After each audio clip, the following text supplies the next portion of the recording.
This is Marketplace.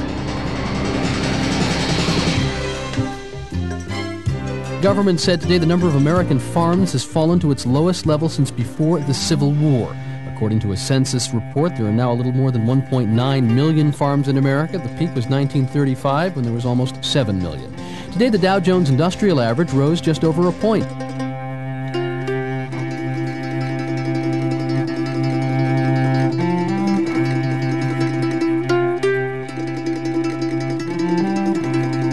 I grew up on a farm in Pocahontas County in northwest Iowa. The area prides itself on having some of the most productive agricultural land in the world. Like a lot of people, I used to think that the landscape was flat and perhaps boring. Now I realize it rolls gently like the subtle curves of a human body. These undulations were created as recently as 12,000 years ago when glaciers moved across the Midwest, leaving behind tall grass prairie and wetlands. In order to find the road where I grew up, you have to drive 2 miles south of my hometown of Rolfe and go west, or perhaps I should say, make a right turn. The road consists of 4 straight miles of gravel, then a mile of dirt that ends at a T-intersection.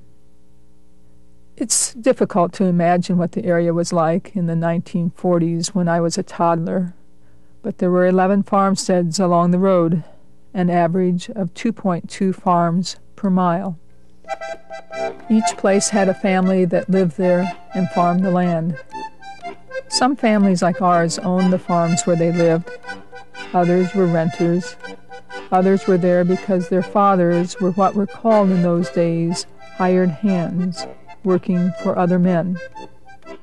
Each farm was nestled in a grove of trees and had buildings such as corn cribs, barns, or silos.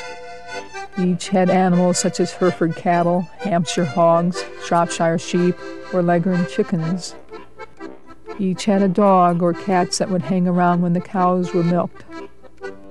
It was rare, but our farm still had 100 acres of prairie that produced wild hay that could be fed to the cattle or horses. Most of the places had windmills that pumped water for farm and household use. Most of the families also had large vegetable gardens.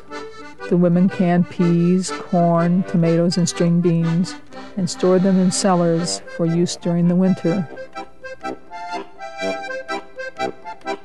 Farm families were more isolated than today, and the main forms of mass media were basic things: magazines, newspapers, and the radio. During the decade of the 1940s, farmers in Pocahontas County grew corn, oats, soybeans, alfalfa, and clover. They were completing the change from using draft horses, horses with names like Kit and Kate, Mabel and Molly, to using International Harvester and John Deere tractors to do their field work. Farmers still joined together in crews called threshing rings to harvest oats, but by the end of the 40s, most were using mechanical combines, pulled by tractors and driven by one man to harvest their oats and beans. And farmers were full swing into planting hybrid seed corn, taking advantage of breakthroughs in genetic research done in the 1920s and 30s. And it's no coincidence that commercial fertilizers, herbicides, and pesticides first began to appear on farms after World War II. During the war, the nation had built large industrial plants that produced ammonium nitrate. It was used in making explosives. At the end of the war, these same companies used ammonium nitrate to produce fertilizers, and farmers were encouraged to use them. The pesticide DDT was also used during the war.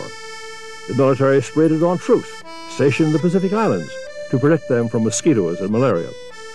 After the war, farmers used DDT to kill flies around barns. And in the 50s, they used it to get rid of corn borers and grasshoppers. DDT is now banned in the United States. As part of its wartime research on biological weapons, the U.S. government started a crop research division in the early 1940s. Its mission was to develop chemicals that would destroy plant life. By the end of the 40s and into the early 50s, a derivative of this research called 2,4-D became popular among farmers. They used it to kill broadleaf weeds, and is still employed in small quantities today with other agricultural chemicals. If our government had not ended the war with Japan with the atomic bomb, the precursors of 2,4-D might have been dropped on Japan's fields to destroy its crops and starve the Japanese people. In September, when I was 5 months old, my family moved from northeast Iowa to the farm where I grew up in Pocahontas County. During the 1950s, those of us who were born at the end of the war were coming of age. In fact, there were so many children from my road that we filled over half of a bus that went to the Rolfe Consolidated Schools. Today, the township where I grew up is radically different. 2 farms along my road have only a lone corn crib or a set of grain bins to mark the place where a family was once part of the neighborhood. 5 building sites have been completely cleared and cultivated. There is no prairie except remnants along the railroad tracks and in road ditches. Almost all of the tillable land is in corn and soybeans, the so-called cash crops. There are no more horses, dogs, sheep, or chickens. Only one farm raises cattle and hogs. In market news, Iowa Southern Minnesota hog steady 50 cents higher. A new John Deere combine, outfitted to harvest either beans or corn, costs $150,000. A bag of hybrid seed corn can cost up to $95, and the new genetically altered varieties are priced at over $100 a bag. But today's hybrid seeds will generate average yields of 140 bushels of corn per acre, compared with 52 bushels in the 1940s and 37 bushels in the 1930s. The price of corn is based on supply and demand and is largely determined by bidding activity on the floor of the Chicago Board of Trade. Most of the corn grown in the Rolfe area is shipped to Midwestern processing plants and converted into ethanol, a gasoline supplement. Only a few years ago, most of the local corn crop went to the Mississippi River, where it was loaded on ships headed to foreign markets. It's an era of chemical agriculture, and most farmers have become dependent on herbicides, pesticides, and fertilizers. The technological advances of agriculture, although miraculous in terms of crop production, have affected rural neighborhoods. Pocahontas County is in a pocket of counties that had the greatest percentage loss of people in Iowa in the 1980s, a decade when the state's population loss was one of the most severe in the nation.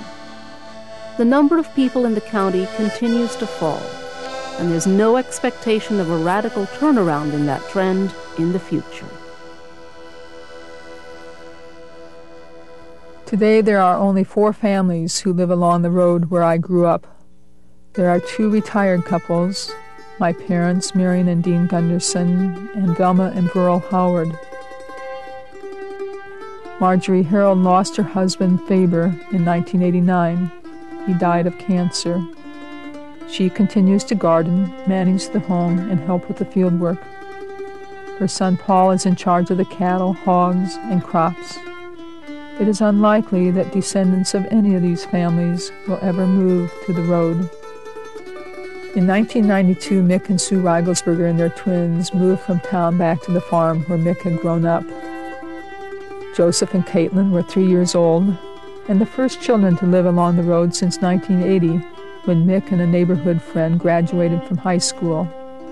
It had been 12 years since a school bus traveled the road. Mick's parents, Joe and Noreen Rigelsberger, retired from farming and moved to town in 1992. I asked them about the changes they had seen along the road. It's kind of nostalgic. You kind of feel like an era is going by that you kind of wished wasn't, that it seems like kind of a shame.